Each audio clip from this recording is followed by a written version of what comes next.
Hey, Connor. What's up, Sam? Well, just here talking about the old sports ball. Oh, yeah? What are you thinking about? Yeah, well, here's what I'm thinking. So, got a little theory here, or a little, I'm not a touring or a big name artist touring manager for like big name acts like maybe a Kanye West or Taylor Swift. But if I were, and if I were a Packers fan, which I am, what I would do I would schedule, I don't know, some Shakira concerts in places like Seattle, Minnesota, Chicago. You know where I'm going with this? No. Well, the Shakira concert was part of the reason that field up in Mexico got torn up in the Monday night game between the Rams and the Chiefs is getting moved back to Los Angeles. Oh, I didn't know that was why. I didn't do any research for why. Yeah, no, it's part of that Shakira concert. So if the Packers could just have all the rest of their away games be immediately preceded by Shakira concerts, since the Packers have not won on the road and they have not lost at home, I'd feel better. Yeah, you're right. So somebody book Shakira for these away games. Yeah, so boom roasted. Awesome. Welcome everybody to I guess NFL Week 11, Episode 11 here. We are definitely the experts. We are definitely the experts. Smash that like and subscribe button. Hell yeah. Find us on YouTube. Find us on Facebook. Find us on Instagram. Find us on Patreon, especially Patreon. Something that I wanted to start the show off with. We don't need to spend a lot of time on it because I think we already we talked quite a bit about this. But just to put a period on the conversation that's lingered over 2 weeks about pecan pie or pecan pie. we did survey some of our friends on Sunday at the Packers game, and I think it does split into two camps. Where we settled on last week that I was a contextual. I pronounce pecan based on the context, whether it's pecan pie or butter pecan or whatever. There's some people that fell into that category, and there's others that are purists and the pecan purists. The pecan purists. Pecan purists and the contextual pecans or pecans. The variable Schrodinger's pecans. pecan. It is both pecan and pecan at the same time. Man, I asked Dave about that, and Dave wouldn't answer me. He just would make fun of me. I know. Yeah, he wasn't playing along. Stop being such an asshole, man. I just wanted to know how you. It's like, how do you pronounce it? And he's like, well, how do you pronounce it? Well, just, you have kids. Don't be like that, man. Yeah, right. Yeah. Man, I met his child at one of the summer gigs actually, and it was super weird. It was like his interaction with his child is. I don't know. It just like. I just don't picture Dave as like a father figure. I just picture him as, Dave. What was his band name? Corky. Corky. You just picture him as kind of adult Corky. Pretty much. Not Father Dave, but no, not Father Dave. But he interacted with his child as like adult Corky, and it was like it's like how he interacts with me almost. Huh. And maybe it's like maybe he's being maybe he's trying to be a father figure within your life. Maybe. The 8 times a year you see him. I don't want to think of Dave as my father. Good luck trying not to now. All right. Yeah, let's just roll into NFL chit-chat. You don't want to talk about the other thing? The thank you for your... Okay, yeah, let's talk about it. So, since it was Veterans Day. Yep, so in honor of veterans everywhere...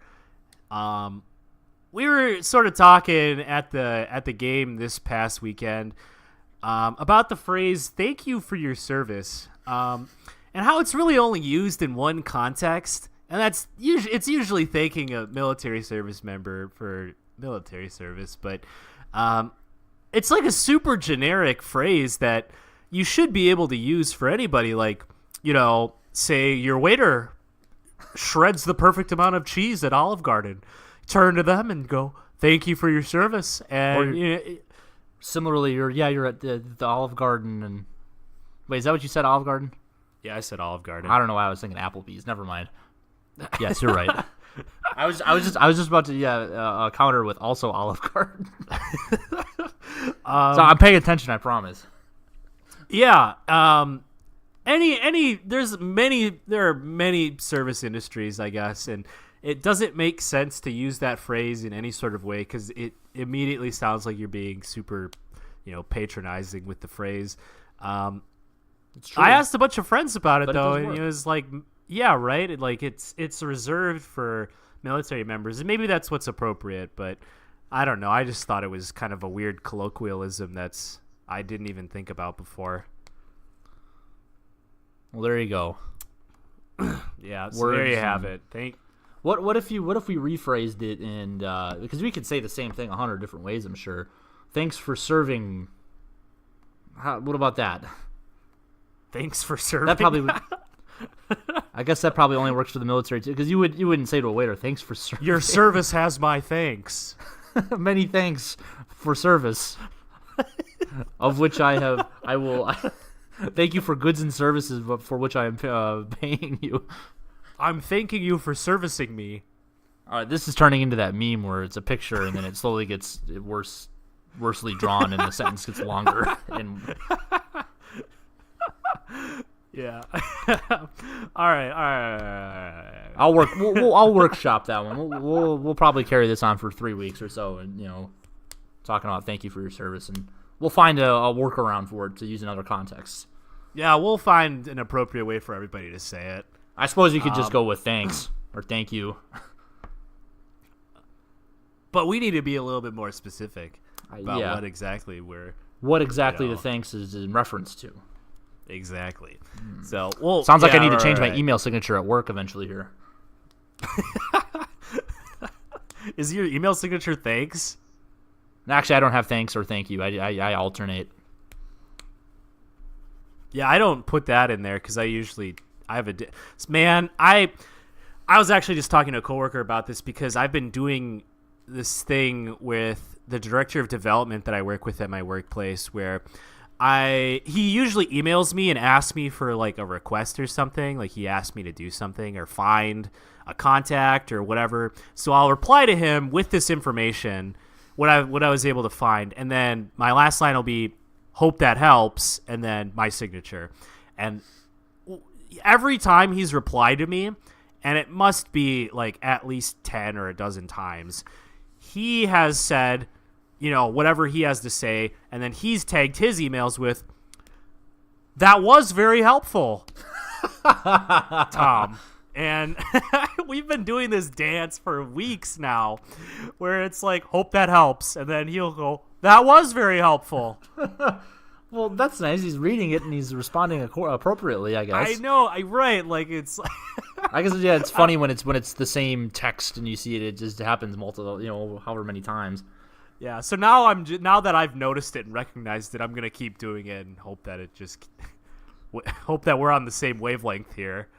Yeah, maybe that's what this. Maybe in the off season we can, during the off season after football's done, this podcast can morph into a office place talk radio podcast. I don't know. Possibly. We can just talk about Office is quite that 365. interesting. We can hold workshops for Excel on our podcast. Yeah, did all your Office products update like a week ago? No, Oh, ours did. Everything's didn't. different. probably because the university is cheap as hell. But I don't know. Maybe I probably just have to update it manually. But anyway, let's swing here into NFL talk. Let's move out of the office because we don't quite have to structure our podcast around our work lives quite yet. NFL. So you wanted to introduce this new segment. It might not be recurring. Just like I guess we're odd flex but okay. Well, I see odd flex but okay is coming up here later in the show, but that and also definition of a trap game. That's a segment that I guess has gone by the wayside. As well, I'm sure this one will too eventually here quickly. But But I think it's applicable only in like the later parts of the season, just by the nature of it. That's true. It's true. So anyway, but you want to lead off with this? Sure. So there's just been a handful of things here that have happened that was jogged my I thought warranted discussion here, since we are a debate show. Always have been. Well, basically, what thing was more likely? What was more obvious? What action was more obvious? So basically, it was pretty obvious what happened when you heard that the Browns were going to get rid of Josh Gordon. You're like, oh well, he's going to go to the Patriots, which he did. It's pretty obvious. And then the one that really sparked this segment, I guess. Hugh Jackson, the news after getting fired, he's returning as special assistant to the assistant to the regional manager at Cincinnati, going back to with his old buddy Marvin Lewis, the team that never fires anybody ever. So I don't know. What do you think? What was more obvious? What was the more likely, more obvious employment change? Man, I'd have to go with Josh Gordon. You think so? After watching Hard Knocks, I was so all over Josh Gordon being on the Browns. I was like, man, him and Jarvis Landry are gonna form one of the most dangerous tandems in football, and have like, Corey Coleman working out of the slot. Yeah, right, exactly. Yeah, Corey Coleman, man, that guy fucking fell off a cliff, huh? And yeah, I was like, there's no way they split up this wide receiver core, because it's like genuinely like super dangerous. Like I think like there's, at least on paper, like these three guys could really, spark this offense in a super positive way. So I don't know. I guess I understand, John Dorsey's decision, but it still shocked me in the moment. And I don't know. I wasn't really sold on Jarvis being like the number one guy there. Like he was never the deep threat guy in Miami, and I always thought he was a little bit better as the not deep threat guy in the slot. Working out of the slot, yeah, being a possession receiver. Yeah, I mean, kinda. I don't know. It suited him well. I don't know. So I guess I'd have to agree with you. But if I had to like extrapolate, I mean, I definitely thought Hugh Jackson was getting his ass fired this year.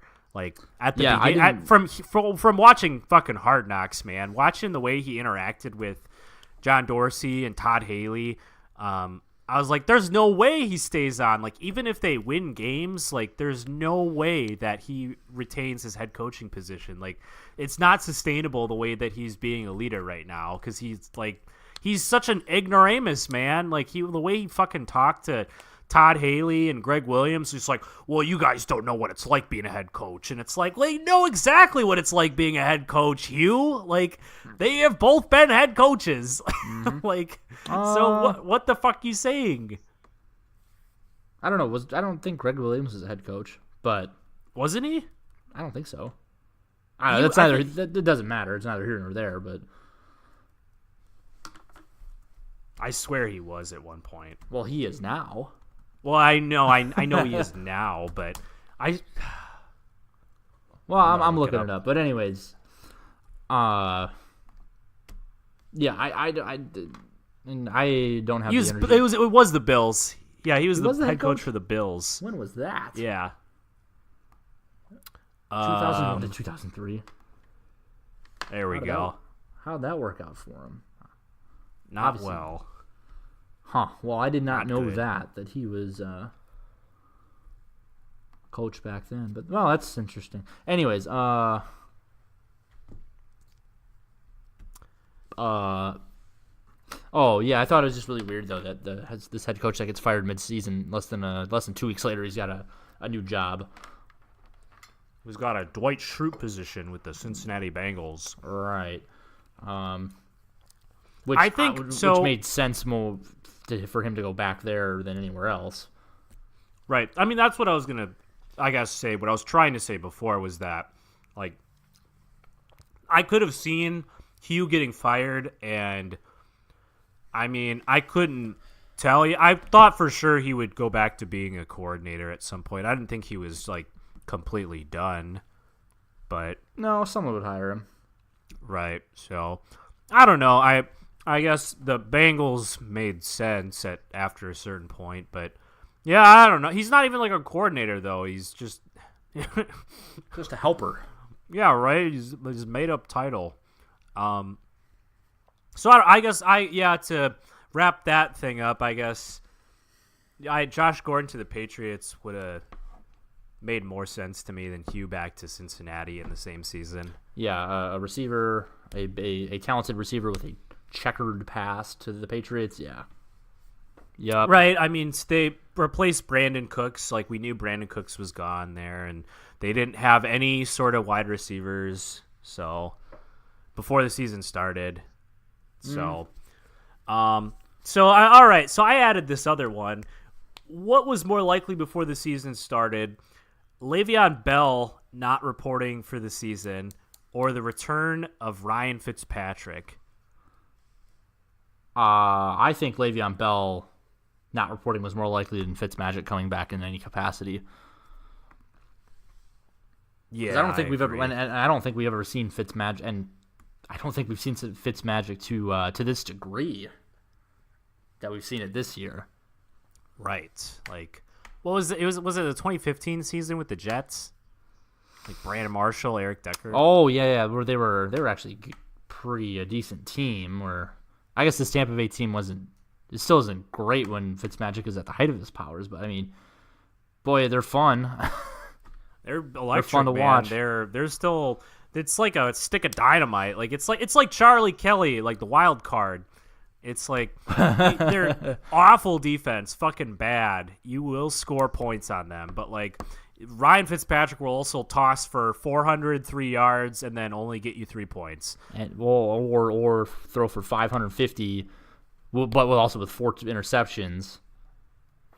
Or he'll be the only quarterback to beat the Saints this year. Right. I don't know. No idea. Like So the entertainment value. Oh, it's you couldn't have. I would not have predicted that. Would not have expected that.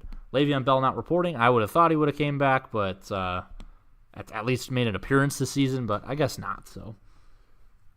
Right. I mean, what are you gonna do? I guess. I don't know. I'm just glad I have some closure over this situation now. Did you dump him? Yeah, dude. You're not just gonna hold on to him, in spite. For sentimental value. Yes. No, Your number one, your top pick in fantasy, just rotting away on the bench for an entire year. Yep. For 10 weeks I held him, and for 10 weeks, I suffered. Not really. It's like, I mean, I don't know. It's at this point, it's like I've managed a 5-5 record with one less bench spot essentially. So it's like whatever. Carrying dead weight around with you. Pretty much. I forgot I have to drop Cooper Kupp too. Man, God damn it. Hate myself. Thank you for your service. Thank you for your service, Cooper. Yeah, so, I agree. I think Le'Veon Bell not reporting was definitely way more likely. It was definitely as soon as the reports came up, they weren't as serious as they were when we drafted. And if I would have known that, man, I don't know though, because like, I also could have like picked David Johnson or something, and David Johnson also was pretty dormant until like last week. So, I mean, but at least he's like been in games. He's shown up. Yeah, right. No, definitely. I mean, it's definitely not the same thing as Le'Veon Bell just posting you donuts every single week sitting on your bench. But like, yeah, I don't know. I mean, I probably would have like picked somebody like him though I don't know. I feel like I would have been in a super similar situation. Maybe not, but anyway. All right, well, that's that, I guess. I want to talk about this because I think I messaged it to you right away that there was a report about Jordy Nelson retiring, and it was like not true at all. Fake news. Yeah, it was like the poorest form of like fucking sports journalism that I've seen in a long time. And sports journalism is like tabloid news at this point. You know, it's just like what it is. But that's fine. But like man, the way that this guy phrased his tweet and then tried to like backpedal on it was just like the fucking worst execution ever. Like if this guy isn't fired, I don't even know who this journalist is, but it was like Okay, I got the tweet right here. So Chris Reed at Chris Reed _NFL. Some online publications have taken my tweet. Oh wait, this isn't walking it back. Hold on. Wrong tweet. Whoopsies. All right, I'll look it up. I'll look it up too. I really want to find this because I didn't really follow the story at all. I just know you sent me the thing, sent me the headline base, or I guess you sent me more. Oh, of the here it headline, is. So Chris Reed, quote, just heard Jordy Nelson will be retiring. How did he walk that back? Yeah, right. I mean, I forgot what he said in the aftermath of it, but it was something like, "Oh, well, it was just like speculation," or it was just speculation on my behalf. Like, it shouldn't have been taken as at face value. That's the tweet I have up here. Some online publications have taken my tweet on Nelson as some inside info or fact when no one associated with @Silverblack today stated Nelson was retiring officially or unofficially. It was my speculation, and that's all. I feel like you should have prefaced it with, "Hey, this is speculation," or. But that doesn't get you those young clicks. That doesn't get you follows. No, and so I think the reason this got so much traction was because I think after their game, like there was a report from an actual reporter who said that in the locker room when they were doing interviews, there was a player that they didn't name who was clearly saying, "Man, I got to get the fuck out of here." And people, I think, are speculating that it was Jared Cook, but they don't know. But also former Packers legend. Yeah, right. That guy. So it in conjunction with that, it's sort of like it created a story, and it was not true. So. Well, that's really funny because that's totally believable that Jordy Nelson would retire right now. It made me really sad. I guess actually, any veteran player on the Raiders or any bad team, I guess that was just like, yeah, you heard something like, oh, so and so's there, Larry Fitzgerald's going to retire. Not surprising. Right, and you wouldn't even blame them. It's just like, yeah, you're like, thank you for your service. Mm-hmm. Honestly though, it's just kind of like, man, I don't blame you. Your team is ass. Like, you're out there getting your ass clobbered over and over again, and for what? Certainly not money at this point. Like, you're 30 some years old. Like, you have money, you've collected money. I'm sure you're not broke, probably. But yeah, I don't know. You just go out there and get your ass kicked every day, each of these games, and I don't know. I can't imagine the toll that takes on you after week in, week out. You're doing your thing, and just to wake up on Sunday and, oh boy, here we fucking go.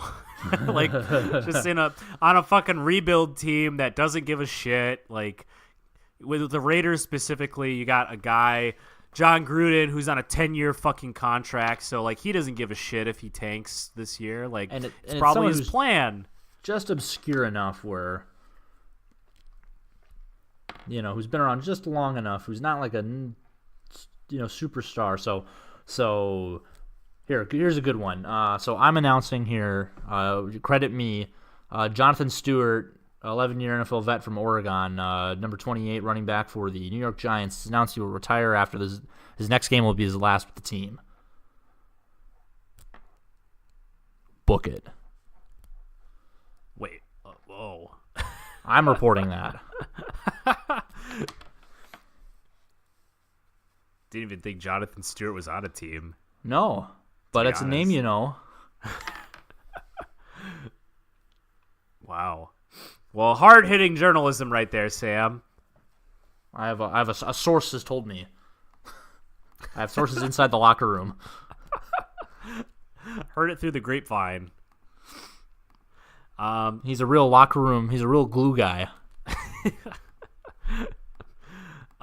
First one in, last one out. All right. Well, we No got center of what's gravity. this- See, I could be an NFL analyst. Yeah, you could. You would be a real Mel Kiper. Second round pick.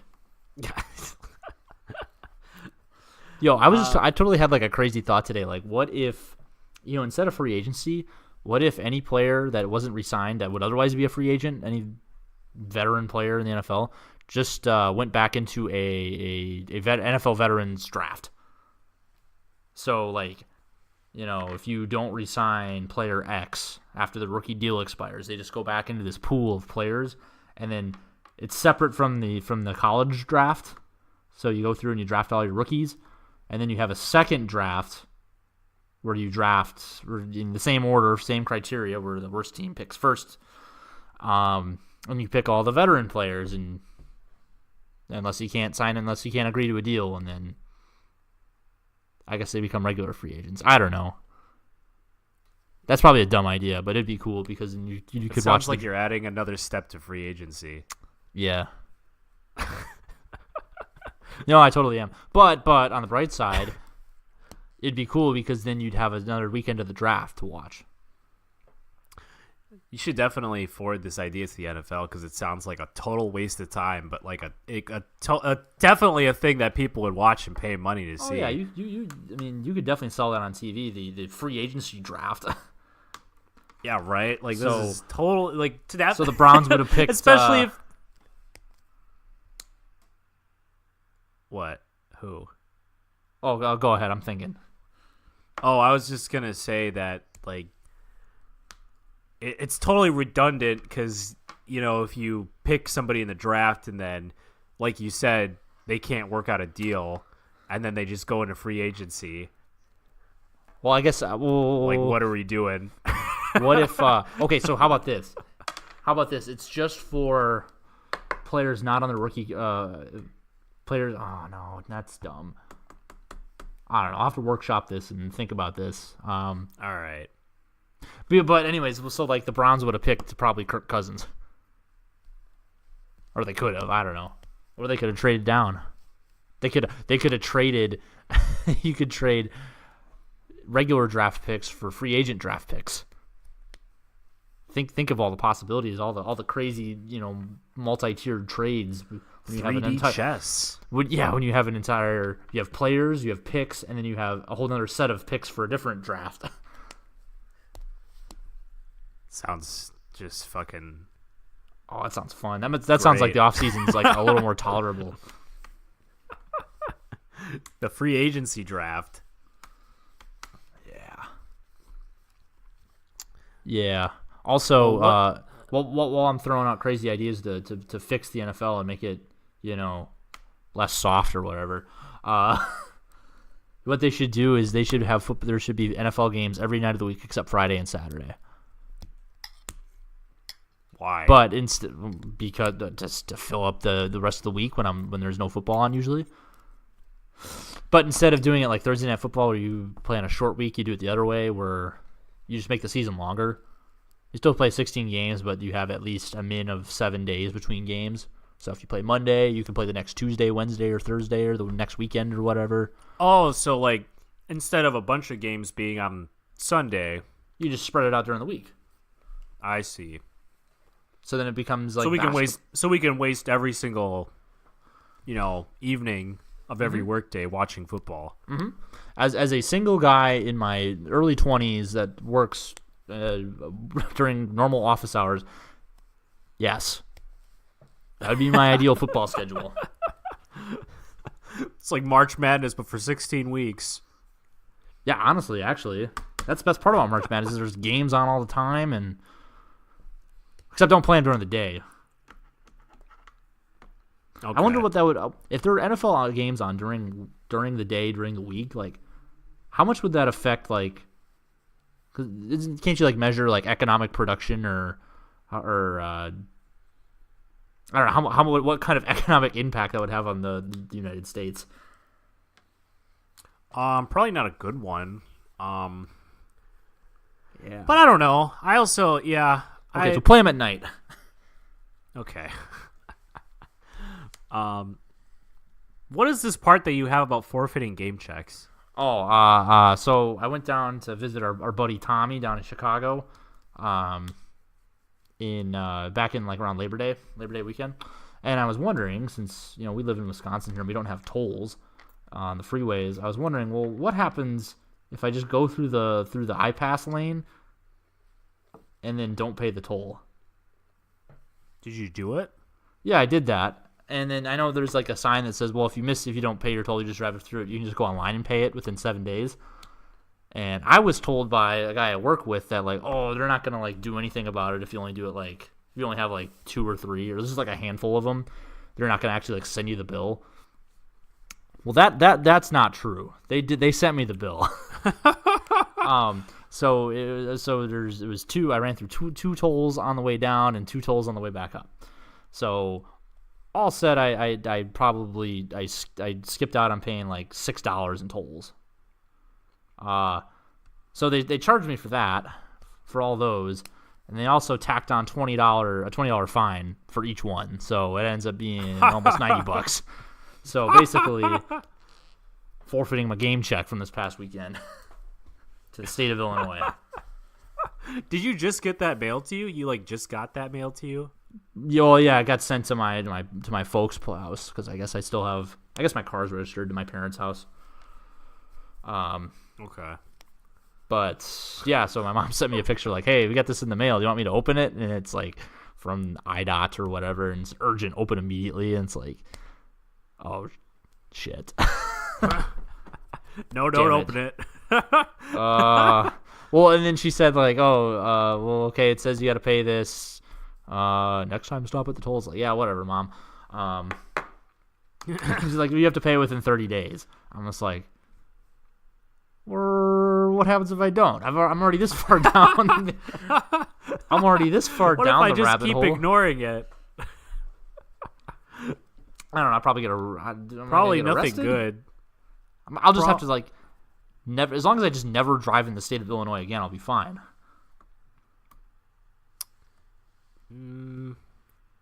Maybe. So anytime I want to go, like, like, means. if anytime I want to go through Chicago, I have to go around it. I have to go through Iowa. Iowa down to Missouri. I have to go all the way down around the tip if I want to go west or east. Sounds reasonable. Yeah, just to avoid paying an $80 ticket. So Okay. moral of the story is pay your tolls. Pay Pay the the troll troll. That's funny. I probably could have avoided this whole situation by just I don't know, looking up online before I did it. Paying those 2 $6 tolls, Yeah. or just going through the right lane. Yeah, well, I don't know. I just want to see what would happen. And now I know. Well, you found out. So. The tolls grow over the course of time. Yeah. So, thoughts and prayers to me. Thoughts and prayers to Sam. Back to real stuff. Back to real stuff. I don't know. I don't really have anything to say about daily fantasy last week. My team shit the bed. My team was worse. Wait, did I win? No, I thought you won. You definitely won. We were both It was bad, though. 140 to 110. Oh, really? Really? Yeah. I must have checked out and wasn't paying attention. You had Nick Chubb, who I did. went off, I was playing a guy in my regular fantasy and George league. Kittle. Yeah, I was playing a guy in regular fantasy that had Nick Chubb, so I was conflicted about how to feel. Yeah, not great. Yeah, I don't know. A lot of bad luck. From my side. Nobody dropped any zeros. No, but like should have done better. Like Cooper Kupp tore his ACL, so great. Thank you. Jack for your service. Doyle, Thank you for your service. Jack Doyle got no touchdown receptions, even though he was on the field for 80% of the snaps compared to Eric Ebron's like 20%. He had 3 receptions and all 3 of them were touchdowns. He had a Randy Moss game? I didn't realize that. That doesn't happen. And it was like, God damn it. So, thanks, Eric. Kareem Hunt was he was stifled at Arizona for some reason. I don't really know why that's the one, or how. Or yeah, that's the one in your lineup that I look at and say, man, that's their biggest disappointment. It was a super disappointment. Yeah, I mean, he was. Yeah, I don't know. He apparently I wasn't watching, but apparently he had a touchdown poached by Spencer Ware, which sounds about right. But yeah, I mean, if he would have produced and, I don't put in Cooper Kupp. Against you, it didn't matter because you also had him. And Dion Lewis also underperformed against the Patriots. He didn't really do anything, and Derrick Henry got goal line carries, so that'll whoopsies. Do it. Yep, so shitty week. Lost a lot of money, but that was fine. So let's move on to this week. People in week 11 that look attractive. I'm going to try to blow through this here real quick. Alrighty. Because I don't know. I hate daily fantasy right now, man. All right. So people that I like in week 11. I got Pat Mahomes up there. So, I guess before I dive into this here, I want to talk about a thing that maybe people might not understand, but what we do right now is when I compete against Sam in daily fantasy, we're using every single game that happens on a given NFL weekend from Thursday to Monday. So that's all the games are in there, and I think that makes the most sense for us because we're just sort of I don't know, we're competing against each other, and it makes sense to have all the teams available to our disposal. However, typically what people do in daily fantasy is they play on a thing called the main slate, and that consists of the games on Sunday at noon and 3 for us Central Time people.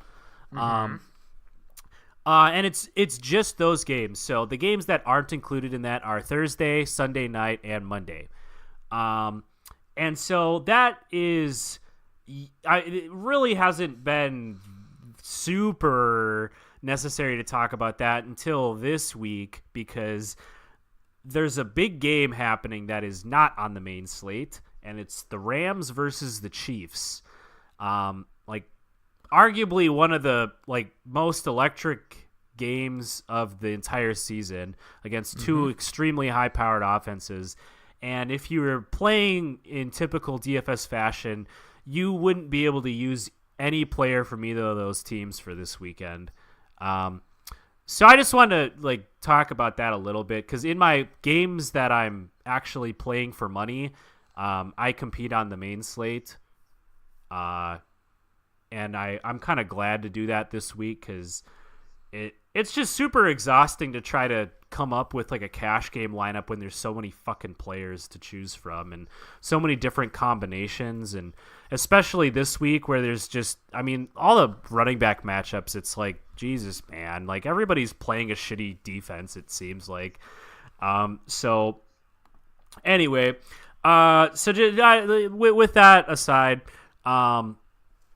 diving into some of these people that we like for this week. For quarterbacks, I've got Pat Mahomes at $7,100 here. Like I said, playing the Rams. I don't know, man. This Monday night game is going to be... It's in L.A. now, not in Mexico, like we said at the beginning of the show. I don't really think that matters. I don't know. I think Pat Mahomes is just he's going to Pat Mahomes. I think if anything, it probably helps since they're playing now. They're not playing 3 miles in the air, not playing in the sky, right. Not playing at altitude. Yeah.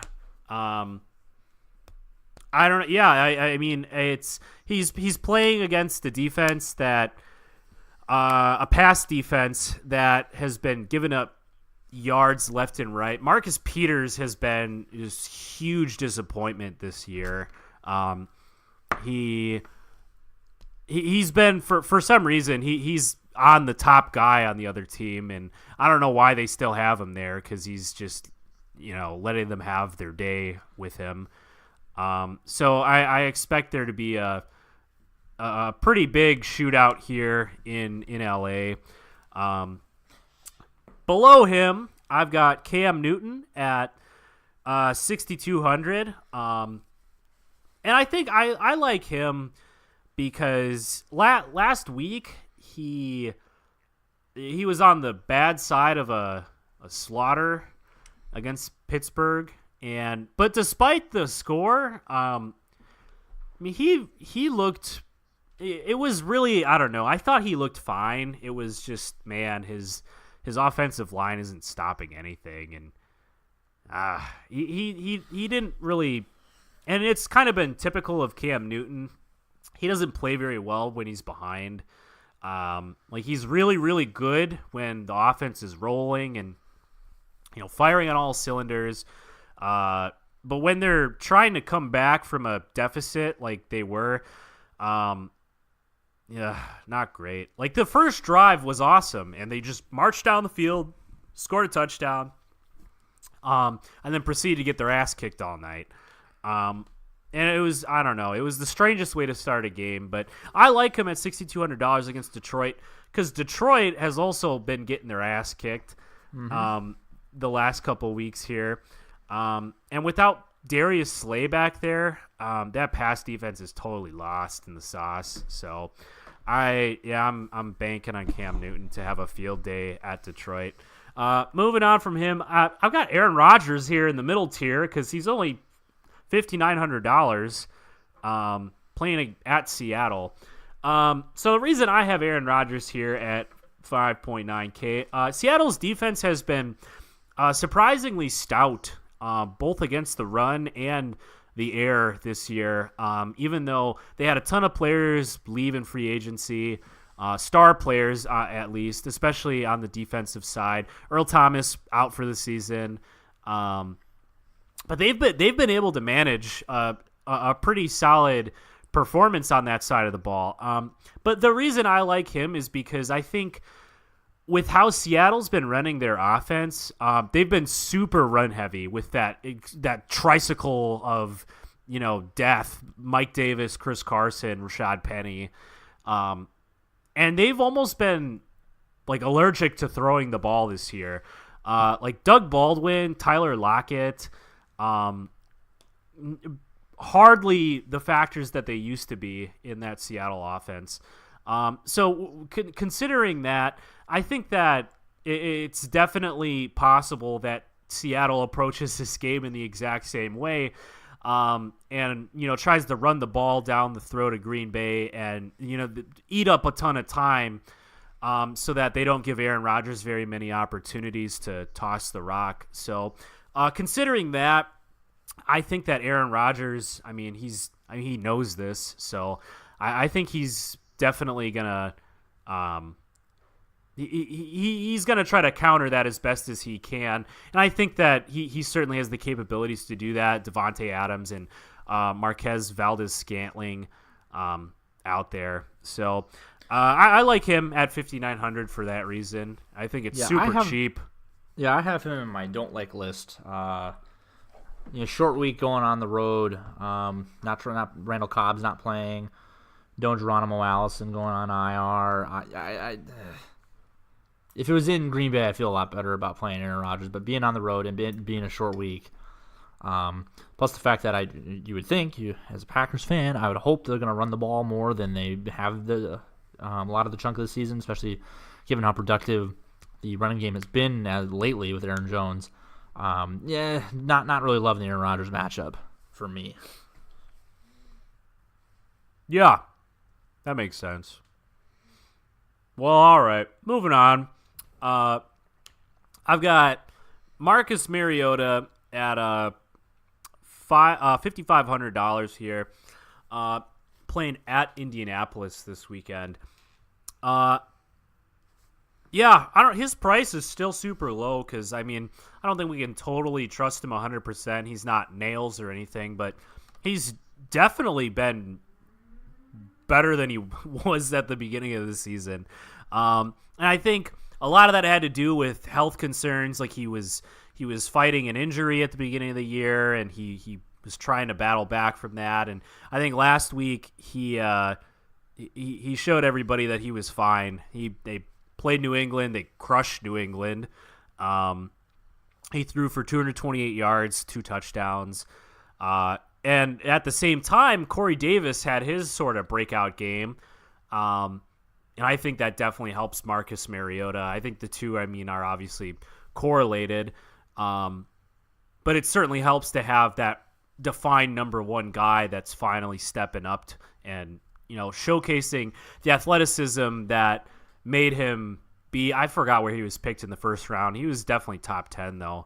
So I like him against Indianapolis because they've been hemorrhaging points. To everybody, to Blake Bortles, I think to Ryan Fitzpatrick as well. I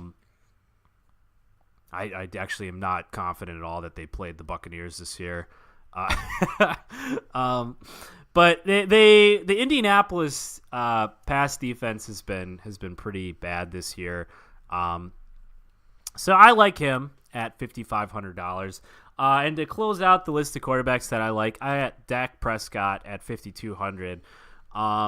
A lot of the similar reasons that I gave for Marcus Mariota, I can also apply to Dak Prescott.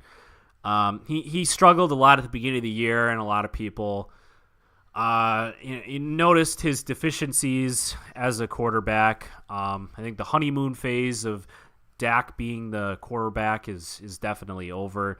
But these last couple games, he stepped up and he was a little bit more confident in the pocket. I don't know. I think it's perfect the way that he's priced compared to Marcus Mariota because he had a very similar increase in performance, but he's ever so slightly below him still, I think. And so anyway, I've got him because he was able to notch 270 yards, a touchdown against Philadelphia.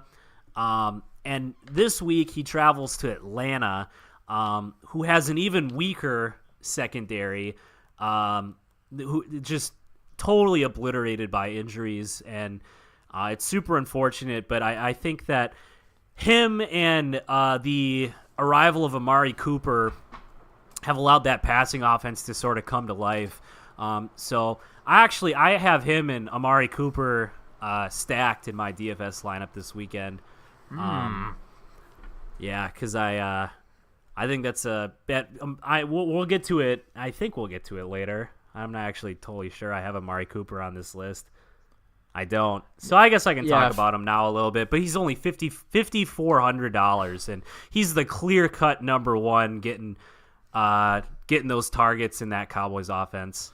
Yeah, the targets that he's getting it's watching a little bit of the Cowboys game on Sunday night against the Eagles. Man, they're just forcing balls to him. And I understand why, because you went out and spent a first-round draft pick to get him.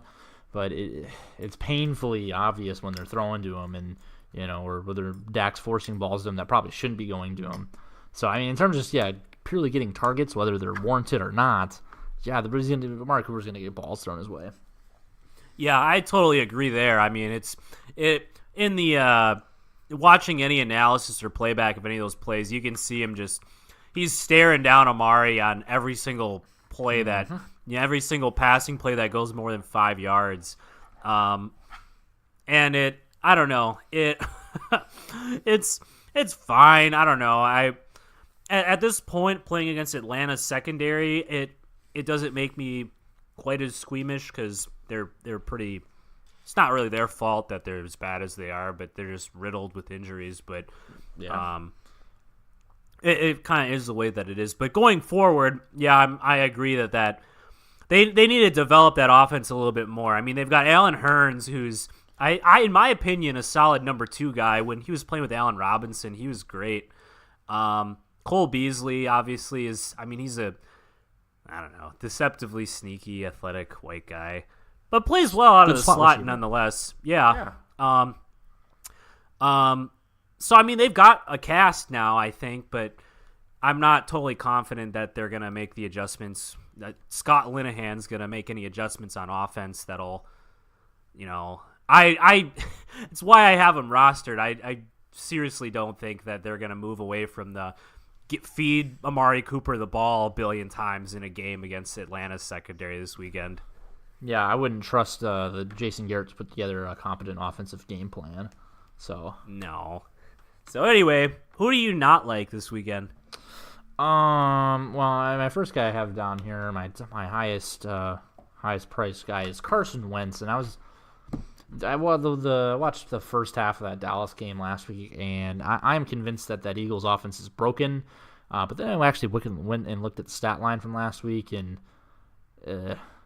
actually it wasn't that bad. You got decent production. I think for that price you can do better.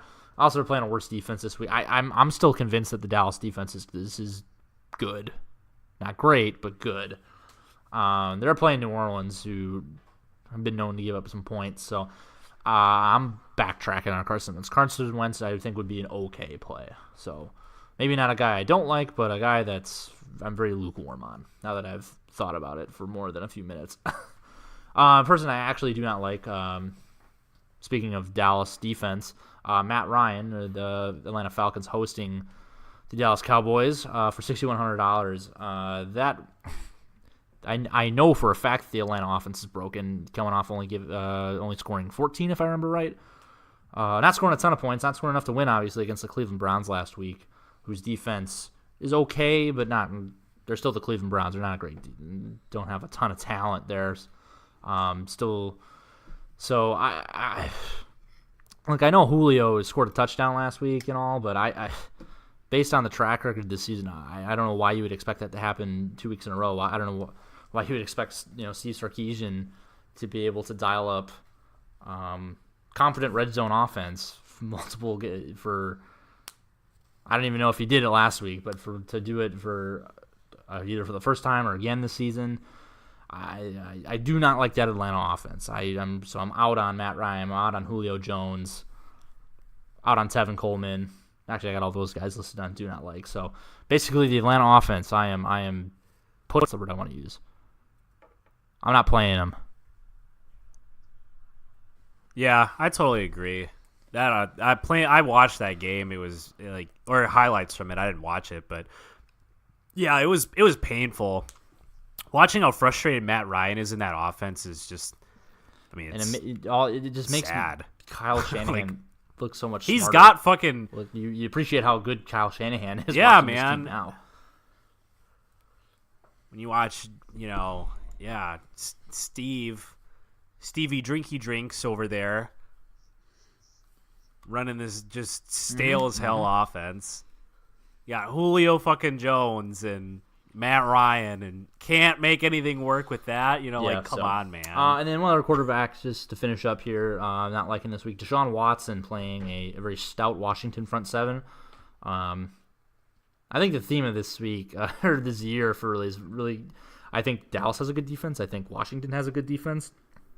I think the Bears have there's a handful of teams that I have preconceived notions about that may or may not be true. Yeah, I'm going to have Deshaun to Watson disagree with you here. Against their Skins? Yeah, Washington's cornerbacks are ranking 24th DVOA against the pass. Josh Norman has been a total ass. Yeah, he's garbage. So I think they're going to get torn to hell by DeAndre Hopkins, really, just single-handedly. I think they're going to put him one-on-one with either Lance Dunbar or Josh Norman, and he's gonna take him. He's gonna eat him. I disagree. Demaryius Thomas too. Never mind, you're right. You've changed my mind. Yeah, they're gonna eat him up. That Washington offense sucks. They suck so much that it makes any part of their good defense bad. Okay. All right. Well, I'll take them off the list.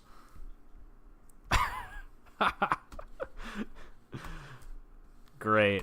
Let's move into running backs. So I got Saquon Barkley and Ezekiel Elliott here, my top dollar. Saquon's playing the Bucks. I mean, that's really all that needs to be said there. The Bucks defense is god awful. They have been the entire fucking season. Saquon has been like the second option in the passing game too, as out of the backfield as just a running back. He's before Sterling Shepard. He's before Evan Ingram. Offense runs through Saquon Barkley, almost because Eli Manning can't get those deep throws to Odell Beckham very frequently anymore. He still does it, but certainly not to the point of where it does OBJ any sort of justice at all. So I have Saquon there because otherwise I would be putting OBJ in my lineup if I had like even a semblance of confidence in Eli Manning to complete a pass over 10 yards. But I just don't. So anyway, I got him. I also have Zeke at 8.5K at Atlanta. I mean, we've just beat a dead horse over how bad Atlanta's defense is due to injuries. And Ezekiel Elliott is certainly no exception. If there's anybody else on that offense that gets the ball force-fed to them, it's Ezekiel Elliott. And arguably more than Amari Cooper in this game with the game script that they're expected to have.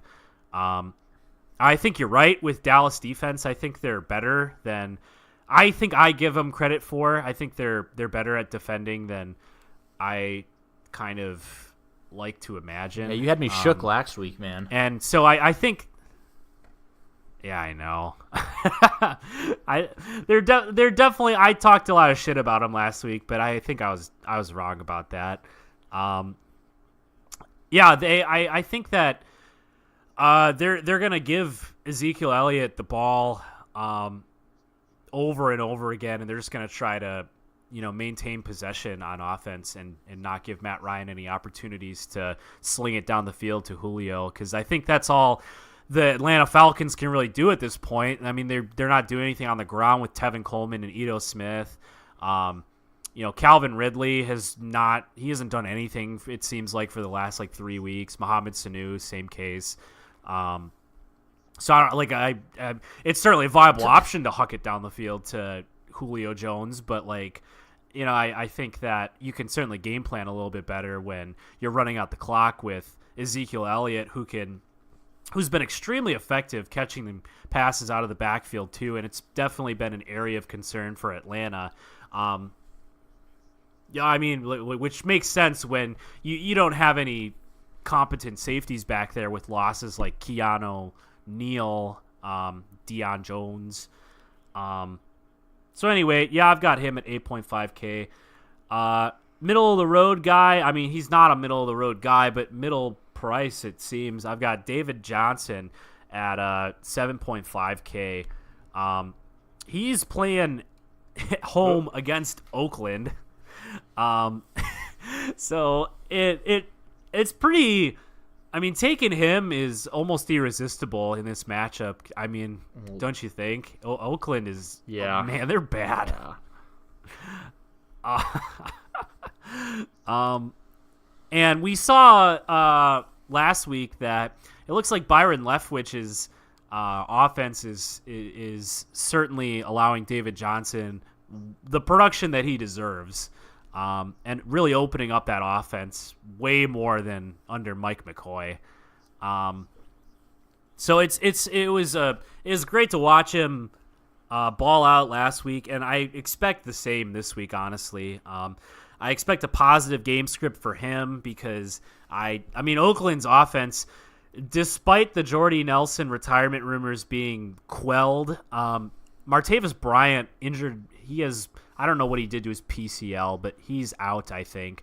And Jordy Nelson is also actually questionable for this game, which would mean that their wide receiver one is Seth Roberts. Yeah, yucky.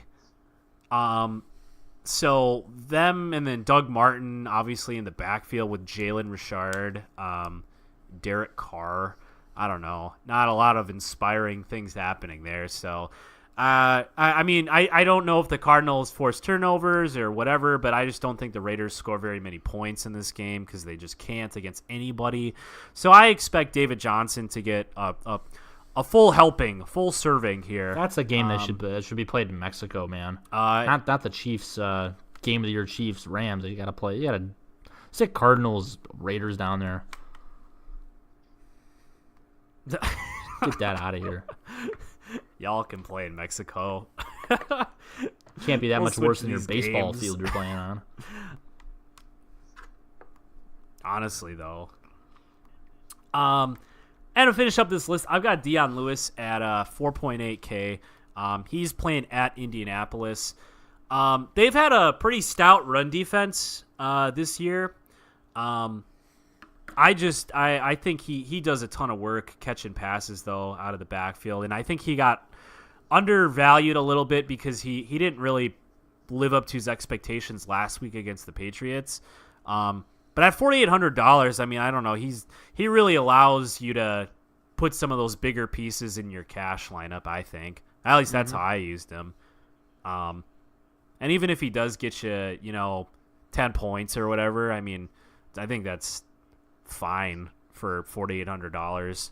So, yeah, I've got him. That's running backs. Yeah, What do you not like? Just going through the list, and I don't have a whole lot of hot takes. Kerryon Johnson, I don't like him. Playing at home versus Carolina, I I think. agree. Yeah, it's again. They've fucked up that backfield, think man. I'm so disappointed that Matt Well, Patricia Kerryon has Johnson just fucked is it up. good. I think he's a very talented back, but I'm like you were saying before. The Lions have been getting their ass handed to them, and the one thing we've seen out of Jim Bob Cooter's offense, they're not afraid to throw the ball. They're not afraid to ask Matt Stafford to drop back and just throw the ball 50, 60 times a game. So, sure, he might get receptions out of the backfield in that case, but Well, then that's they got the thing. Theo He Riddick back, doesn't right? even, because when they're Yeah. playing from behind, Theo Riddick is the guy that does that, and so even though Kerryon Johnson should be the person doing that, he hasn't been all season. I think he was so- doing that maybe a little bit. I think was Theo Riddick hurt or something, or he was inactive for a couple of games. I think he was. But yeah, well, I think anyways, it was he's when back he was and he's out. cucking carry on with some of those receptions. So yeah, I don't like that. And then I've already beaten a dead horse about the Atlanta offense. Tevin Coleman, $5,300. Spend your money elsewhere. That's all I got. Yep, definitely. Hell yeah. Moving on to wide receivers. Got Devontae Adams here at 7.6K. I feel like he's just undervalued week after week. I feel like he's an afterthought in the top wide receiver discussion. But he's been posting some mad numbers this year against some good fucking defenses too. Like he had a day and a half against Xavier Rhodes. I think he was still able to produce a super good game against Darius Slay. He obviously, he ran train on Marcus Peters, but that was before we all realized he was trash. And so at 7.6K, I mean, I sort of told my version of the story that I think is going to happen tomorrow with the Packers offense. And that's kind of just why I like him at 7.6K, because I think either way it goes. I mean, Randall Cobb being out, it doesn't necessarily help the Packers offense, but it certainly means that Devontae Adams is going to get a larger market share of the targets. So got him at 7.6K. There are other people up there. OBJ I talked about. Tyreek Hill is playing Marcus Peters, so target him maybe. That's who I got. Middle of the road. Got Kenny Golladay at 5.8K. Not super confident in the Detroit Lions, but Kenny Golladay has been a stud this year. I don't think he was necessarily... I don't know. I don't really know what to make of the trade with Golden Tate quite yet. I don't think it was a good trade, but I don't know. I guess you got to do it if you're looking to expand your team, which Detroit kind of is. But anyway, nonetheless, Kenny Golladay has been a stud even though the offense has sort of stalled since Golden Tate's departure. I think that they're definitely going to be playing, like you sort of hinted at before. I think they're going to be playing from a deficit from pretty early on in this game. And I think that's going to result in Matt Ryan hucking it up to Kenny Golladay more so than Marvin Jones. I'm gonna have to disagree with you there, because you're an asshole. No, I mean, looking at his game log the last 5 weeks here, he had a productive game last week against the Bears, 6 receptions for 78 yards and a touchdown. But man, prior to that, the 3 previous weeks, I can remember, 3 previous weeks in bad losses to Minnesota, bad loss to Seattle, and then a win versus Miami. His most productive game out of those 3, it was 4 receptions for 46 yards. Had only 1 reception for 12 yards against Seattle, 2 receptions for 37 against Miami. Maybe the ceiling's there, but I think the floor's too low for me, man. Well, wait, when was the trade deadline? What week was I don't know, that? it was a couple weeks ago, right? So he might have, so too. Golden Tate might have been there for 1 or 2 of those. I think the Seattle game was the last game he was there. Okay. So it's only been 2 games, and if I'm playing a Lions receiver, I'm gonna go with Marvin Jones.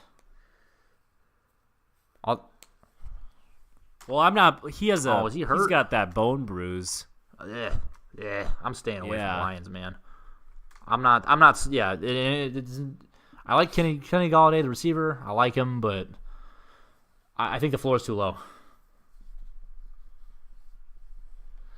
I don't know. I mean, it's a fair point, but I think that especially if Marvin Jones is a half step behind nursing an injury, I think that there's a clear-cut guy that they're going to toss it to in the case that they need to play from behind here. But nonetheless, let me scroll down here. Moving on from Kenny Golladay, there are other people. I mean, I mentioned before Amari Cooper at $5,400. Mm-hmm. He's comparable price with Dak Prescott. And I guess just slightly below him, I got Marquez Valdez-Scantling at 5.2K. I mean, I didn't really see a whole lot of people down here. I think Demaryius Thomas is like $49,000, and he was another guy I was looking at. Dante Moncrief, I guess, at $4,900. If you want to hop on the Bortles train. I got MVS though, just because he didn't necessarily get a lot of points last week, but if you watched the game, the highlights, or watched the game in general, he had a huge target share. I think he got the most targets in the game. He had more than Devontae Adams, which made sense because Devontae was covered by Xavier Howard, who's been, a man's man of a cornerback on Miami, possibly like the lone shining star on that team. And so as a result, because Randall Cobb was inactive, Geronimo Allison's inactive, MVS got the most targets out of anybody in the offense against Miami. So at 5.2K, with Aaron Rodgers feeding you the ball, I don't know. I think you got to play him while you can right now, while Geronimo Allison's still out, while Randall Cobb's still out. Yeah, I'm very hesitant to agree, but it all makes sense on paper why he'd be a good play. Basically, the number 2 option in that offense for Aaron Rodgers to throw the ball to. But I'm scared to play him just because he hasn't really had a breakout game, I think, yet. But it's for the price. Yeah, He's priced appropriately, so.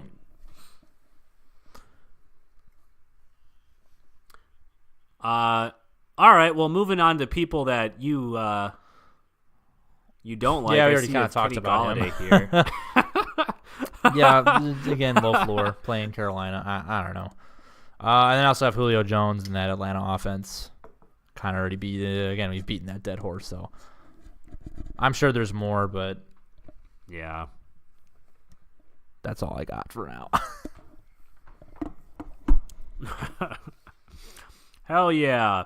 All right, tight ends, I guess. I don't know. Didn't really explore a whole lot of options here, but Travis Kelce, I guess, if you want to pay up. Zach Ertz had a monster game last week. I would stay away just because I don't think he's going to do it 2 weeks in a row. I wouldn't chase that.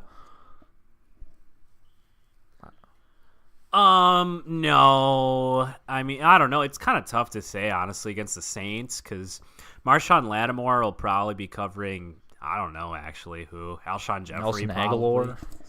I don't know. Probably Golden Tate. They have a very... Jordan Matthews. The Eagles receivers they're an interesting group they got there. I mean... I was gonna put Golden Tate on my like list because he's only like $5,500, but like, man, oh man, he didn't do a damn thing last week. So I don't know. I think I'm staying away from him. Yeah, Jordan Matthews, you just mentioned, like, it wasn't that long ago that he was receiver number 1 on that Eagles team, and he was a decently. Yeah, and then he made the trip to the Bills. Came back a changed man. Went away from them. Yeah, I don't know. That's so. His decline from being a serviceable, a very serviceable receiver to just kind of an afterthought, it was very interesting to me. I agree. Feels like not too long ago there was you remember Ryan Matthews? Ryan Matthews. Oh, running back. Did he play on the Chargers? I think he was on the Eagles for a little bit because it was Matthews and Matthews. Yeah, I forgot about him. Yeah, I mean, it was, doesn't feel like that long ago. Was that Chip Kelly? At the same time, it feels like Chip Kelly teams. Yeah, I think so. Yeah, I don't know. I don't think tough. Ryan Matthews I think it's tough to. Those Chip Kelly Eagles, like they all those stats like kind of don't count. They do, but they don't. Well, I guess to be fair, Nick Foles did throw for 7 touchdowns in that offense, and he did win a Super Bowl, so some of it counted, I guess. Yeah, I don't know. Yeah, so I don't know. Anyway, Zach Ertz maybe. I think he's the top option though, so you'd be paying kind of a fortune to get him. But I don't know. Maybe against New Orleans, it might be a shootout. Moving down the list though, I got Vance McDonald. 4K. I don't know. He's just kind of been a name, man, that's floated around the tight end waiver wire here. He's the flashier of the two between him and Jesse James, I think. Oh, no doubt. I mean, he's definitely got an edge on Jesse James. Does he play more than Jesse James? Yeah, he definitely outsnaps him easily. And so like. Sure, I guess. I don't know. I at Jacksonville, I don't like. That's scary. Yeah, man. Did you read anything about? Well, I don't know. Their defense is, I think, arguably the most overrated thing. Yeah, about but this season. Did you watch either of those games last year? It did. As a year ago. Blake Bortles has got their number though. Analysis. Maybe. It might be. I don't. It truly is. It makes you wonder. Magician's hat with Blake Bortles. When you see, when I saw the matchup, it was like Pittsburgh, Jacksonville. I was like, gotta hold on a second. Well, all right. I've got a news bit for you. I read the other day. Jacksonville came out and said one of their beat writers. So not the team. It's a beat writer from Jacksonville. Reported that Jacksonville wanted to run zone for a lot of last week, and Jalen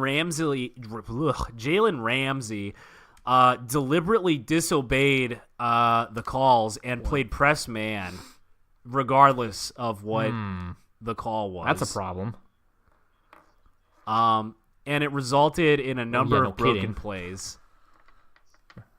Yeah, right. So, Yeah, I mean, it was like, man, Jalen Ramsey he's gotten soft, man. I mean, after Stephon Gilmore called him out and he kind of played like ass subsequently, he's saying all this stuff like, y'all are going to miss me when I'm gone. Isn't that the Cup song? And, Yeah, she's yeah. dropping lyrics from the Cup song on people. Yeah, he's yeah, and it's I don't know, he's been such a I don't understand why, like, so melodramatic about all this stuff, because it's like he is still on a defense that should be high caliber and doing stuff. It's still, I mean, still one of the better defenses. I shouldn't say that they're total ass, because they're not, but I think they're definitely, at this point in the season here, they look kind of disheveled. No, I agree. But I don't know, you see Jacksonville, Pittsburgh, and I go, whoa, I don't know, maybe. Yeah. Probably not. If I'm using my actual brain, Yeah, you're no. right. Why would it be any different? Why would Jacksonville drop 45 on them this week? But I could. They might. Blake Bortles, man. Rounding out the list here, though, I've got Ricky Seals-Jones. That's one of my guys. Yeah. Is he actually I'm your not guy? playing him, but that's my guy.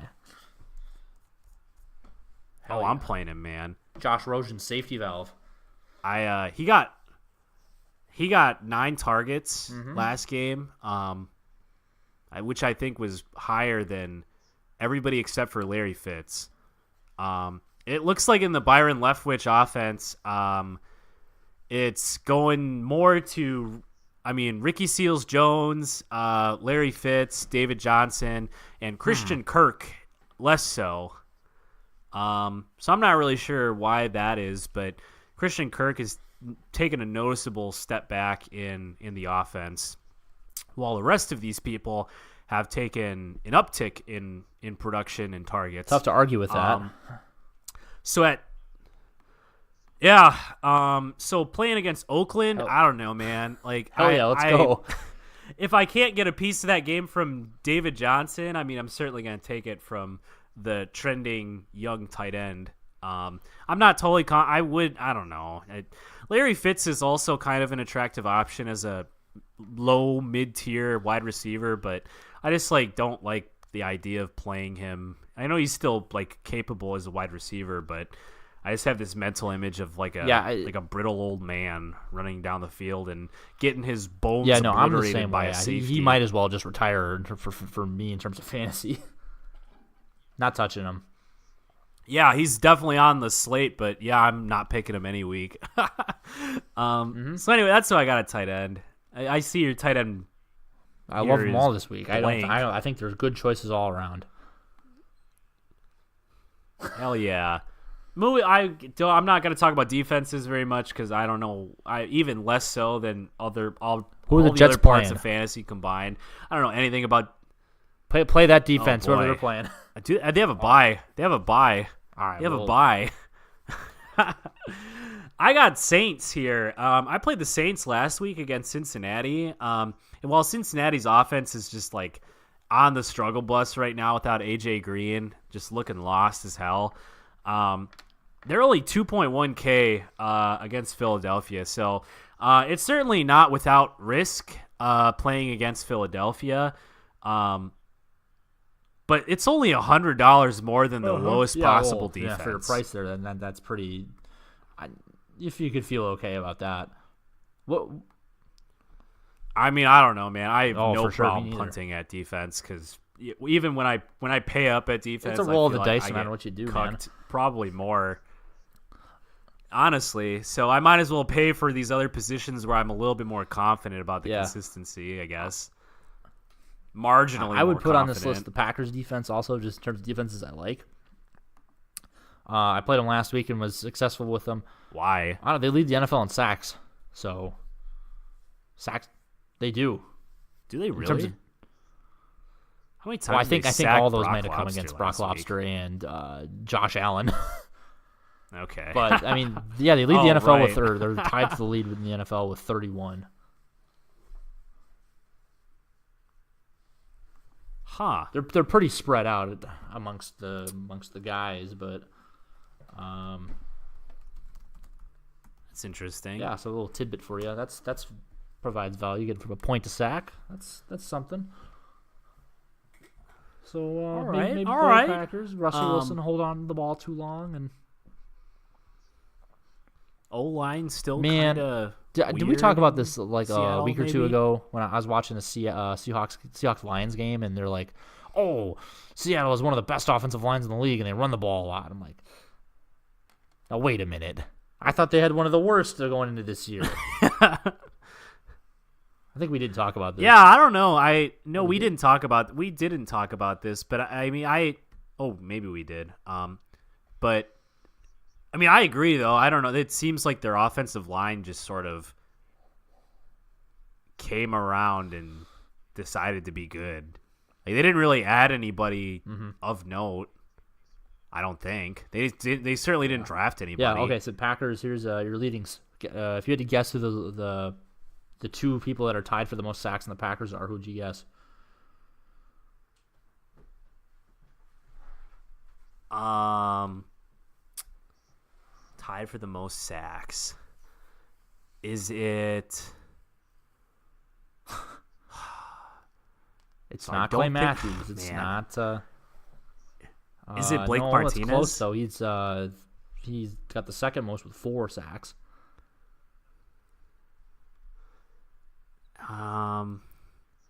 Is it a defensive is. interior lineman? It is Kenny Clark Is has it 5. Kenny Clark? And so does Kyler Fackrell. Hell yeah. Kyler Fackrell? Was that all from fucking I think last, he had like the he had 3 or last 4 game against this past Buffalo, weekend? and he had one at least one against against the Dolphins. Okay. Yeah, I knew that Nick Perry was out at some point in the game and Kyler Fackrell came in and yeah, I don't know. Yeah, that guy, man. He is a he's getting a those body. TJ Watt sacks where TJ Watt has like half. He's got like a bunch of career sacks or whatever. I don't know what the number is, but and like half of them are against the Browns.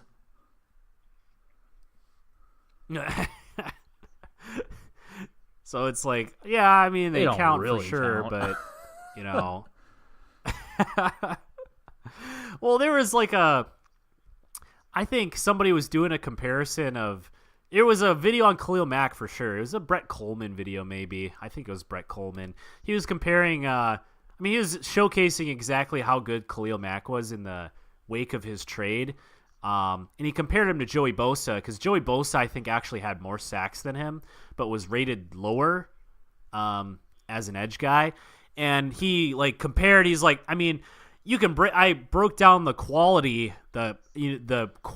of these sacks into these categories that I defined as like totally unguarded, easy sacks, and then like difficult. And like I think Khalil Mack had like 11 or something, and like 10 of them were like difficult. Compared to Joey Bosa, who had like 12, and like 8 of them were unguarded. So, like, not only were they easy, but somebody just totally forgot to block them. That'll help. I feel like that's what Kyler Fackrell is.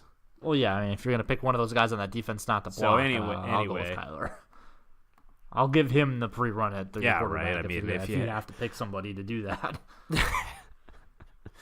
Yeah, right. If you have to make the decision of, maybe we're gonna not play defense or defend the pass or defend Brock Lobster against this guy. Cool. Well, I mean, that's pretty much daily fantasy, I think. I don't know. I have as the weird flex, I had Golden Tate, but Nah. I don't know. I wouldn't play him. But he's okay. So I'm not gonna play him this week, but you know what's gonna happen? Golden Tate is gonna go off against New Orleans. He's supposed to match up against PJ Williams, who's been their slot corner, who's been just like the leaky hole in the ship in that New Orleans pass defense.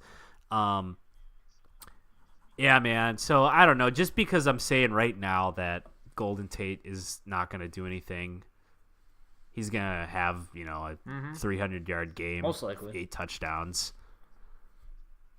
He's probably going to return kicks too, get a touchdown there or something. I don't know. So anyway, I don't know. He's just I don't know.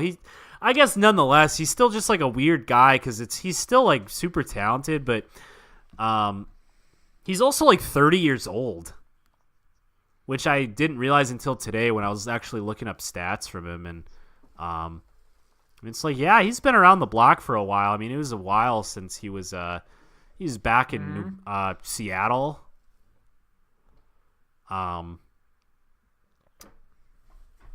Yeah, that'd be an odd flex. I agree. So I don't know. Do you have anybody in this category? Jamal Williams. That would be odd. Yeah, I agree. All right, well, let's move into regular fantasy here. How'd your week turn out, Sam? I took the L. I had a good showing though. I mean, it wasn't for lack of production by any one person. It's more had to do with the guy I was playing having Nick Chubb, who, boy, really chubbed it up. So let's see. Yeah, a little unlucky I gotta there. remember, he had somebody else that went off too. Let's see here. So yeah, this guy I was playing scored 142, so tough to beat that. Oh yeah, David Johnson too. Those are his big two guys. Whoopsies. I did have Mitch Trubisky went for 36. Kenyon Drake was held to under 6 points, and then limited production out of Calvin Ridley and Greg Olsen, 7 and 8 points each for them. And then I kind of got screwed by in that Jacksonville-Indianapolis game with the Colts defense only getting me 1 point and 2 points from Adam Vinatieri versus 13 for the Buffalo defense that this guy had, and Greg Zuerlein getting 12. So really got hit hard at special teams and defense and a running back. Right. So I guess I did kind of get blown out a little bit, but holy hell, I just looked at your score. Everything came together. You had a week, bro. Inexplicably, too. Holy hell. You put up 107. See, okay, did you get my message, though? Where I would have fucking lost still if this guy would have just played Zach Ertz instead of Antonio Gates. Oh, my God. Or if he would have gotten more than 0 points out of his defense. Like, man, you should have just played this as your DFS lineup. I don't know if it might have. I mean, none of these people were expensive. Like, certainly not LaShawn McCoy, Mark Ingram, or Allen Robinson. Yeah. Yeah, really any of these people. This would have put you in the money for some... It was super weird. I mean, none of these people, to be honest with you, I went into the the week just like, oh my God, like I have nobody to play. Like all these people, like LaShawn McCoy had done absolutely nothing up until that point. Mark Ingram was coming off of just this ass of a game. T.Y. Hilton, he's playing Jacksonville, so it was like, damn, I don't know, man. So I had Cooper Kupp against Seattle, and I don't know, it's the Rams, and so it was like, usually I can trust in him. You had Eric yeah, Ebron that too. So I benched him because I had Kittle train, and he still put up, quality points, but yeah, it certainly didn't match the touchdown monster that was Eric Ebron last week. Oh my God! Wait, this guy played Antonio Gates. Yeah, I don't know why. Why? Yeah, it what made the hell? No sense to me, but he would have definitely beat me. Would have netted almost. That's pushing like 194 points, almost 200 points.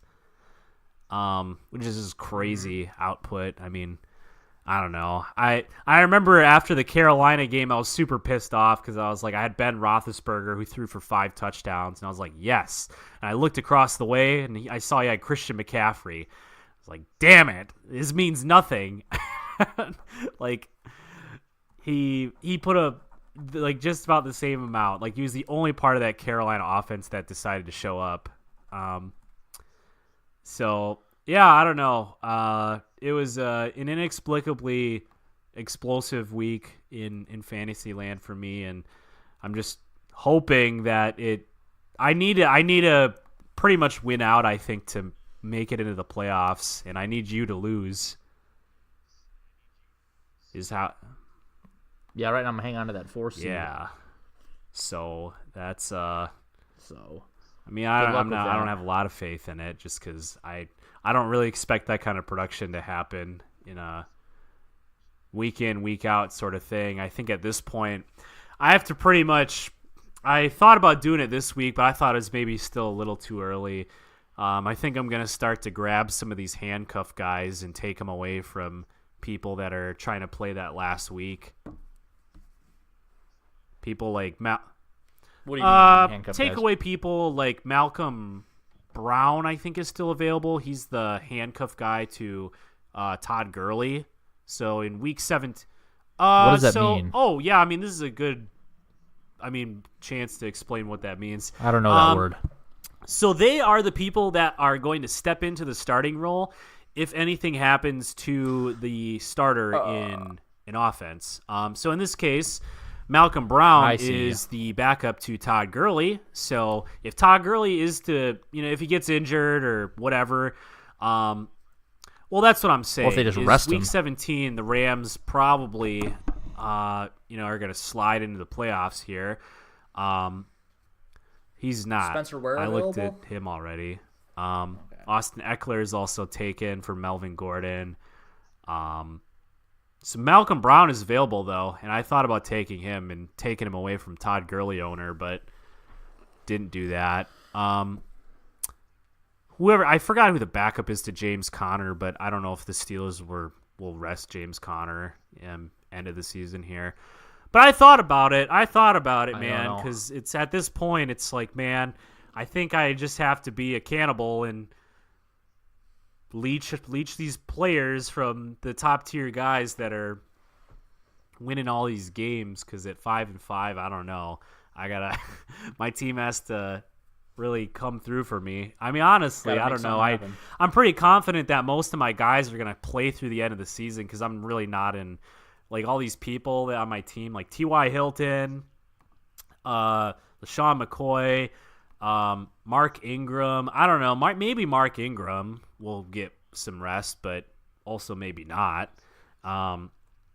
Philip Lindsay is on the Broncos.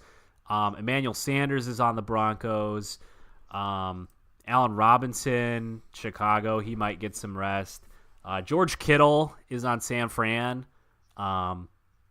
Probably won't give him much rest, if any.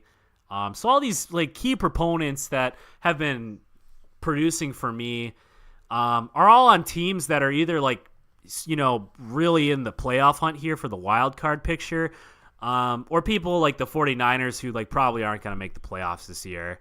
Might work to try to upset some people though at the end of the season. I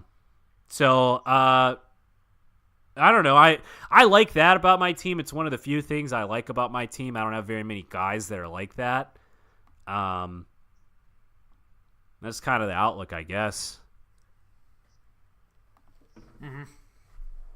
Yeah, I don't know. I haven't looking at my lineup. I haven't made too many roster moves. I just made one just now. Actually, I picked up Ito Smith from running back for the Falcons, back up to Tevin Coleman. I guess I was trying to handcuff. Oh, actually, no, I didn't. I was going to. That would be a handcuff play if anything were to happen to Tevin Coleman. No, actually, I just picked up Ricky Seals-Jones. That's what I did. Nice. So, just stash him on the bench. I don't know. My lineup's fine. I made a move at kicker and defense, but I do that almost every week. Playing the Pittsburgh defense, despite what I said before about, I don't know, maybe Jacksonville has got Pittsburgh's number. I'm still playing. I'm going to play the Steelers defense. Gonna totally disregard that. I don't know. Yeah, that makes sense. I guess there aren't a whole lot of options. I don't think. Other than that, Streaming defense. nah, that's fine. I think the rest of my lineup's solid enough where won't make it. Yeah, man. I think Michael Thomas and DeAndre Hopkins are both going to have just games and a half this week, if I had to say so. Yep. Those are the two guys I've been leaning on all year. That's all you really need, though. I don't know. As long as I get solid production elsewhere, or, decent days out of other guys, I'm fine. I mean, exactly. I don't know. Mitch Trubisky, too, he's exploded into top 5 quarterback conversation in terms of fantasy points, not like, you know what I'm saying? Yeah. And they're playing at home against they're playing at home too, which definitely helps. Yeah. Plays a lot better at home than on the road. Kind of like a poor man's Ben Roethlisberger in that sense. Yeah, absolutely. Yeah, I don't know. I like your team for the rest of this. I mean, it certainly leads me to believe that I'm probably not going to squeak into the playoffs, but well, because who else would you have to? Because I'm the guy hang on to that last playoff spot. You would have to leapfrog. Well, if I'm in 4th and you're a game behind me, there's the other guy at 6-4, so you could possibly get past him, if not me. If somebody needs to lose, though, essentially. Yeah. Right. Yeah. You need help. You don't control your own destiny. Yeah, man. I don't know. It's any given week, man. I feel like my team can do what they did last week, or they can put up like a 100-point outing. Pretty much. Like it's totally within the capabilities of my team to have that much variance, and it bothers the hell out of me that I struck out so bad in the draft. Like all my dudes. But you're playing on all Madden on the waiver. Yeah, well, because from day one I had to with Le'Veon Bell not doing anything for me this year, so it was like, that guy who I should have drafted to be my foundation, the Michael Thomas or DeAndre Hopkins of my team, was just never ever there. So like I got super lucky with people like George Kittle, Phillip Lindsay, sort of just fell into my lap. Emmanuel Sanders I drafted really late, and he's been having a career year. I mean, those are the main parts, I guess, of my team that have really come together. I mean, like Allen Robinson had been doing nothing up until last week. He was a super big disappointment, and I thought for sure he would, he would be the clear-cut number one in that offense, and he showed that he was last week. But up until then, it might have been correlated with Mitch Trubisky's performance, but he had been injured and not doing anything. And T.Y. Hilton is a guy, he's sort of forgotten in that list of top-tier wide receivers, it feels like. So, yeah, I don't know. My core the parts of my fantasy team are super unattractive looking, but I mean they've certainly been serviceable. They're not total ass. I think they're fine, but they're not the names that you'd look at and be like, oh yeah, that's a consistent fantasy backbone. Mm-hmm. Yeah. So anyway, you want to talk about some college ball? Yeah, well, I'll just start with the Badgers because I not get this out of the way. I was just really disappointed to see that they're playing at 2:30 this week. I want them to play at 11 so we can get that garbage over with. Don't have to linger around all afternoon waiting for it. A tough game against Purdue. Tough road game against Purdue. Yeah. Yeah, I don't know. That'll be fine. It'll happen. Yeah, man, I don't know that. I don't know what to really make of the team. It's just kind of, yeah. It's like watching Army or Navy, except they don't run the triple option. Yeah, kinda. But they also can't throw. Yeah, it's super painful to watch. Like, I yeah. It's fun to when they're running this offense where they're just only running the ball. It's fun to watch when they're good, but it is the worst when it's bad. Yeah.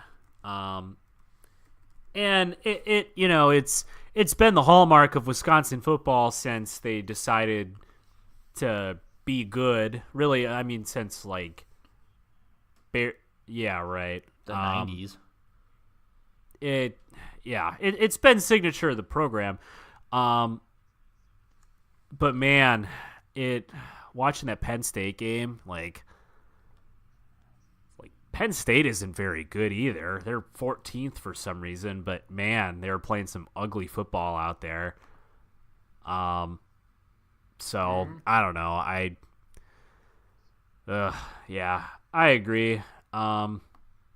So Wisconsin, I don't know. I looked at the games this week and it was kind of like pretty underwhelming, I think. So I wanted to showcase a special game that means a lot to me.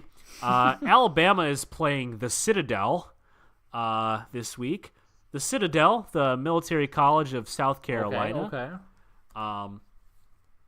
I had to look up some information on the Citadel actually because I remember when I first heard that this was like a real school that like competes and plays D1 ball.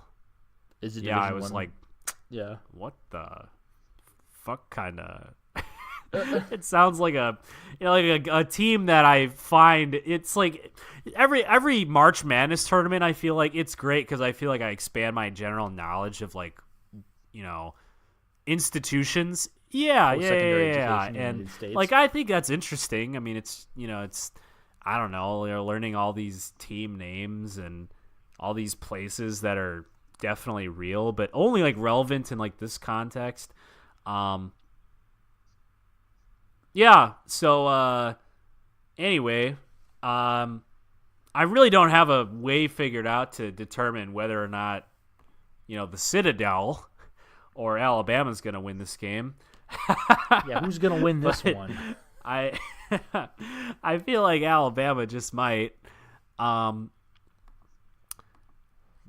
But I guess I don't know. Yeah. I mean, I guess this is a good point to talk about.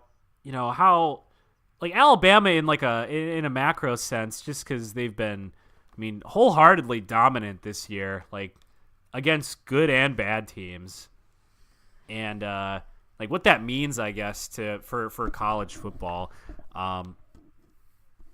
Well, they did show some cracks and they did show some weakness last week against Mississippi State. Only winning 24-0 because that offense looked pretty bad in the second half.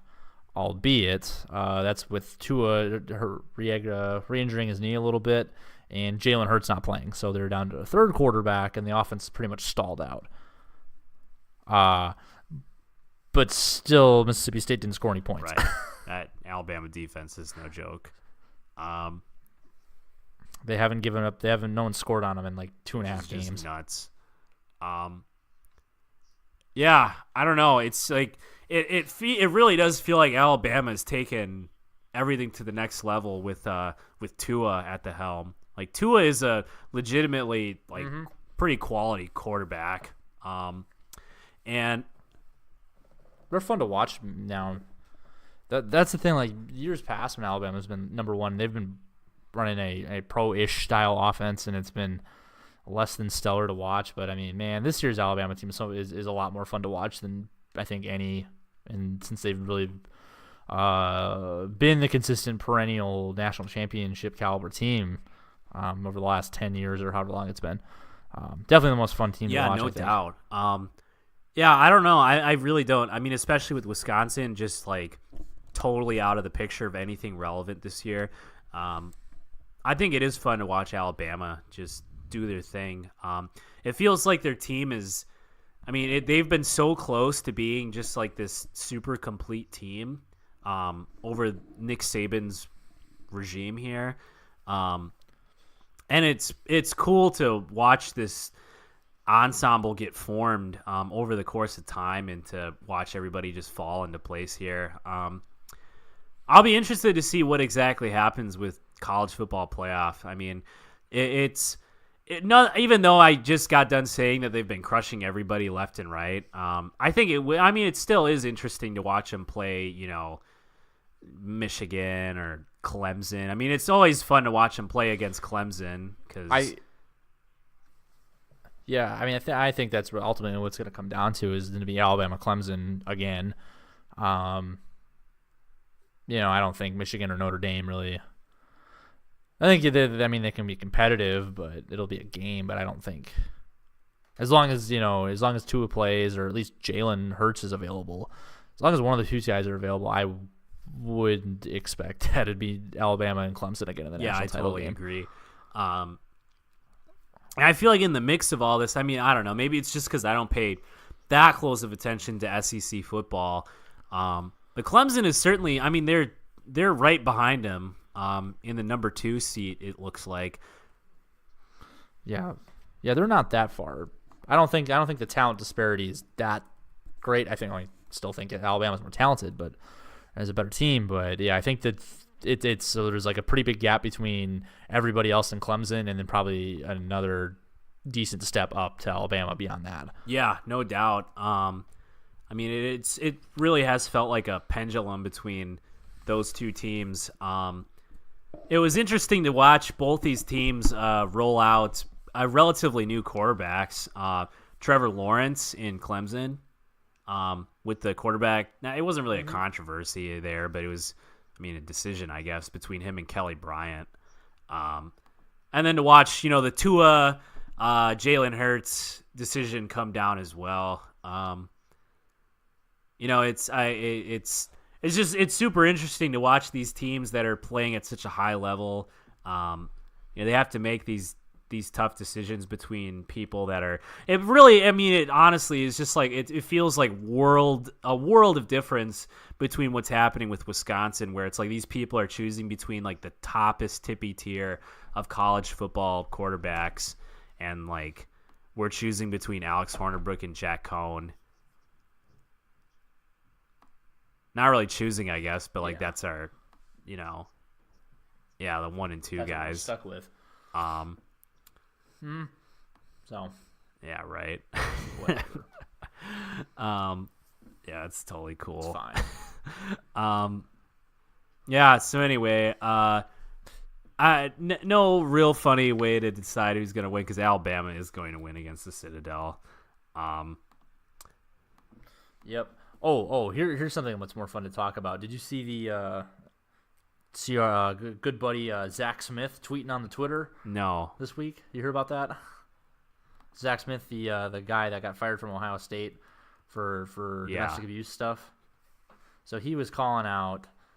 I guess he was on one, man. Was on Twitter.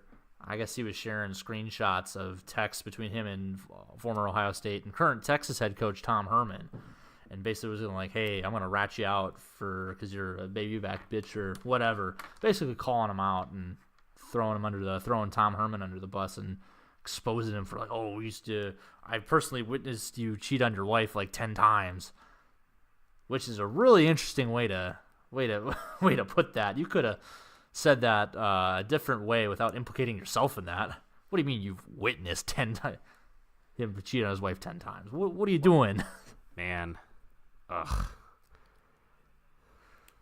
So anyways, then he shared like a screenshot of some texty something where he's basically gonna like, hey, Tom Herman, I'm gonna out you for the scumbag or whatever that you are. And Tom Herman's response was, okay, cool, hook 'em. Which is just a hilarious response. Cool. Man, that is the appropriate response. That is exactly what you should do in that situation. Because, man, fuck that guy. Like, just I understand that being on. I mean, on one hand, you domestically abuse your wife, so like you can go to hell. But like, when this is played out on the national stage at this point, like your actions have been, more than well known to just about everybody because it was the news of the talk of the town for a few weeks with Urban Meyer.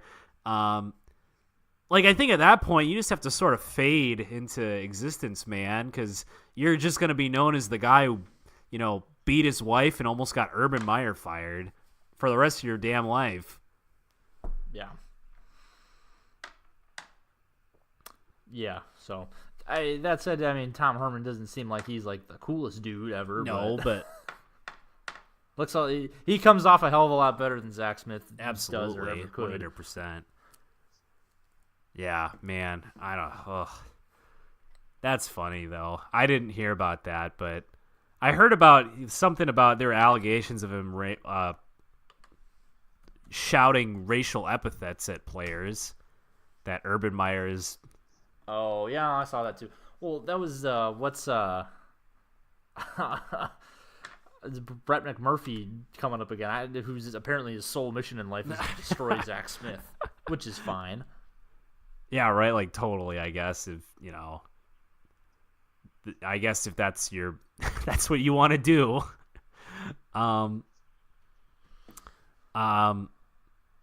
Yeah. Wow. What a nasty situation. But that's kind of funny. Respect to Tom Herman. Well, right on. I mean, apparently there's I'm looking at they got a bunch of okay cool oh, Hook'em nice. t-shirts. There we Texas go. Orange. That didn't take long.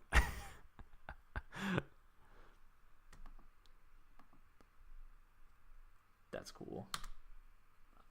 Well, anyway, so yeah, that's I think that might wrap it up for this week. I think we've been making this podcast longer and longer, man. We're at almost 2 hours. that's how it gets.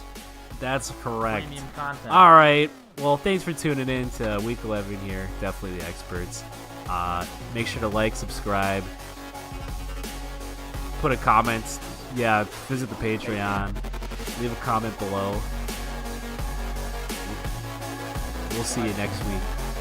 Bye.